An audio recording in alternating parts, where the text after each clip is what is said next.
ॐ नमो व्यासविष्णुस्वरूपाय व्यासरूपाय विष्णवे।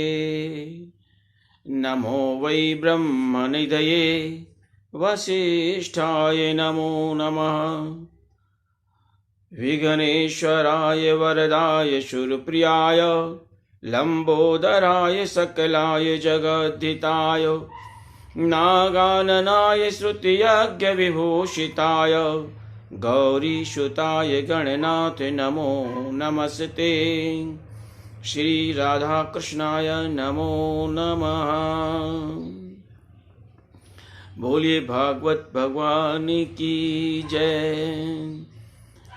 आकाश, पृथ्वी, वायु, पवन, जल सभी जगह मेरे प्रभु का निवास स्थान है। आकाश संपूर्ण पृथ्वी पर छाया हुआ है। यह मेरे प्रभु का नीला स्वरूप विद्यमान है। माता महालक्ष्मी अन्न, धन, अलंकार की दायित्री माता पृथ्वी को मैं प्रणाम करता हूँ। भगवान की सेवा और उपासना सच्चे मन से की जानी चाहिए। भगवान की उपासना में कोई औपचारिकता और कोई ढोंग का कोई स्थान नहीं है। निर्मल मन जन सो मोहि पावा, मोहि कपट छल छिद्र न भावा। मेरे प्रभु कहते हैं कि मुझे कपट और छल छिद्र करके प्राप्त नहीं किया जा सकता है। मुझे तो वही प्राप्त कर सकता है जिसके मन में निर्मलता होती है, जिसके मन में भक्ति होती है। वहाँ राधा रानी का निवास होता है। एक समय ब्रह्मर्षि नारद जी अनेक लोकों की यात्रा करते हुए और मर्त्यलोक पर, पृथ्वीलोक पर सर्वोत्तम लोक समझकर और पधारते हैं। उन्होंने यहाँ पर अनेक प्रकार से तीर्थों के दर्शन किए और दर्शन करते हुए वृंदावन भूमि पर पधारे। वहां उन्होंने देखा कि एक तरुण अवस्था में युवती बैठी हुई और उसकी गोद में दो वृद्ध पुरुष हाफी भरते हुए और लेटे हुए हैं, जिनके पूरे बाल सफेद हैं, जिनके शरीर की झुर्रियां अलग ही स्पष्टता से दिखलाई दे रही हैं। ब्रह्मर्षि नारद उत्सुकतावश उस ओर देखते हैं। तभी वह तरुणी क्रंदन करती हुई और ब्रह्मर्षि नारद जी को कहती है कि हे ब्रह्मर्षि, आपके दर्शन बड़े पुण्य और सौभाग्य से प्राप्त होते हैं। हे ब्रह्मर्षि, मेरा नाम भक्ति है और ये दोनों मेरे पुत्र ज्ञान और वैराग्य है। हे ब्रह्मर्षि, मैं कर्नाटका, महाराष्ट्र, गुजरात से होती हुई और वृंदावन पहुंची। द्रविड़ देश में मेरा जन्म हुआ है। हे ब्रह्मर्षि, समय काल देश परिस्थिति के अनुसार ये मेरे पुत्र की स्थिति है। वृंदावन पहुंचने पर मेरी जर्जर स्थिति समाप्त हुई, परंतु मेरे पुत्र ज्ञान और वैराग्य इस अवस्था में है। हे ब्रह्मर्षि, मेरी सहायता कीजिए। मैं मां होकर के तरुणी अवस्था में हूं और मेरे ये पुत्र होकर के इस तरह वृद्ध अवस्था में है। मुझे बहुत संताप हो रहा है। ब्रह्मर्षि जी ने कहा कि हे देवी माता भक्ति, यह वृंदावन, यह भगवान श्री हरि, यह वासुदेव कृष्ण की भूमि है। यहाँ की भूमि में उनकी बाल लीलाएं व्याप्त हैं। यहाँ की रज में मेरे प्रभु हैं। इसीलिए यहाँ आने पर आपकी यह अवस्था हुई। परंतु मनुष्य का मन सर्वत्र विकृत हो रहा है। अपने अपने संस्कारों का त्याग कर रहे हैं। यहाँ पर सेवा और सहिष्णुता की कमी होती चली जा रही है। लोग प्रभु के मंदिर भी जाते हैं तो लोभ के कारण जाते हैं, प्रभु से कुछ प्राप्त करने के लिए जाते हैं।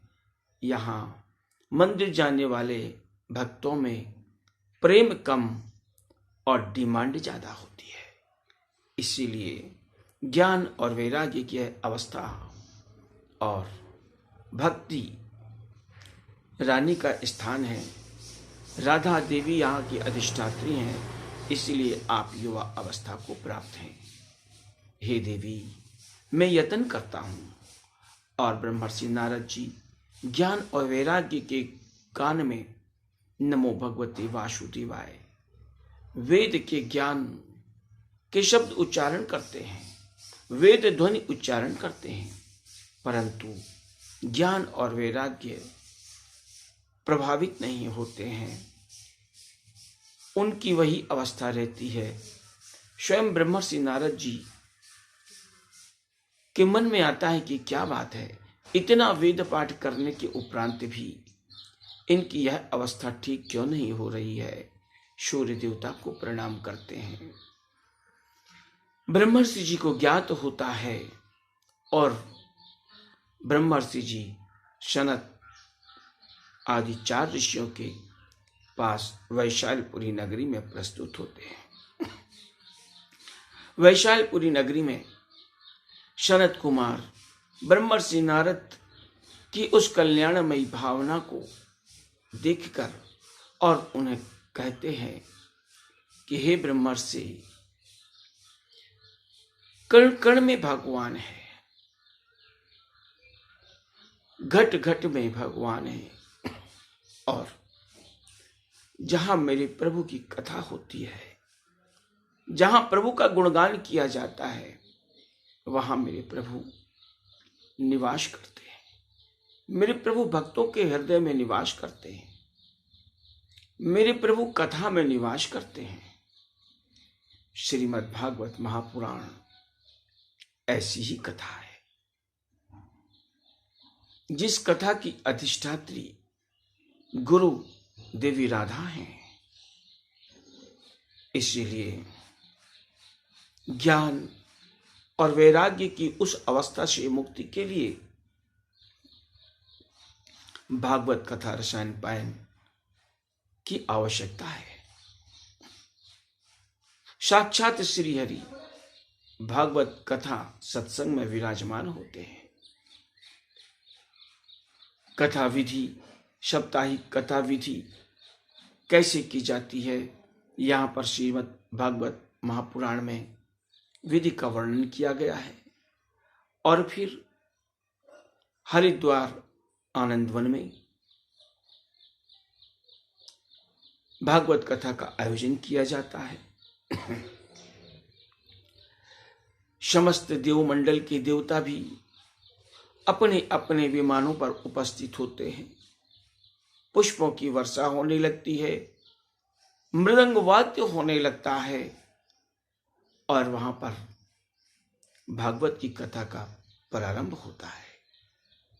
उसी समय वहां पर सभी ऋषि मुनि विद्वान बैठे हुए, और एक चमत्कारिक घटना होती है कि वहां पर देवी भक्ति रानी ज्ञान और वैराग्य के साथ नृत्य करते हुए पहुंचते हैं और भगवत नाम सिमरन करने लगते हैं।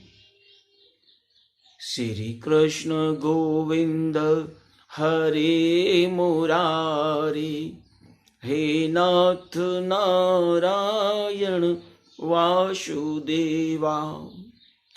उठते बैठते सोते जागते हर समय हर व्यक्ति को अपने प्रभु का नाम अपने चित्त में सिमरन करना चाहिए। आपके हर कार्य में प्रभु विराजमान होंगे तो आपके हर कार्य में सफलता भी तो प्राप्त होगी। जहाँ नारायण होंगे वहाँ लक्ष्मी अवश्य होंगी। इसलिए भगवान के भक्तों को, वैष्णव को पूजा करने के लिए अलग से समय आवश्यकता नहीं है। बहुत से लोग समयाभाव कह करके और विमुख होते हैं, परंतु आप वाहन में बैठकर यात्रा कर रहे हो, आप अपना कोई भी कार्य कर रहे हो, आप कहीं आना जाना कर रहे हो, आप उस समय अपने प्रभु का नाम सिमरन कीजिए। आप जब शयन में जाते हैं, निद्रा के आगोश के पहले प्रभु नाम का सिमरन करिए। प्रभु नाम का सिमरन करते करते आपकी निद्रा योग निद्रा के रूप में परिणित होगी, और जब आप प्रातःकालीन आपकी आंख खुलेगी तो उस समय आपके मुख से सबसे पहले प्रभु नाम आएगा। भगवान की भक्ति सेवा के माध्यम से की जाती है। सेवा में अहंकार कभी नहीं होता है, इसीलिए हर भक्त को चाहिए कि भगवान के श्री चरणों में अहंकार मुक्त होकर के किसी भी प्रकार से अहंक को त्याग करके और उपस्थित हो। सेवा का कार्य करुणा, दया और प्रेम से होता है। वहां पर स्वयं भक्ति माता आ जाती हैं। जहां प्रभु नाम का, जहां श्रीमद् भागवत पुराण का कथा वाचन होता है, वहां साक्षात मेरे प्रभु निवास करते हैं। बोलिए भक्ति महारानी की जय।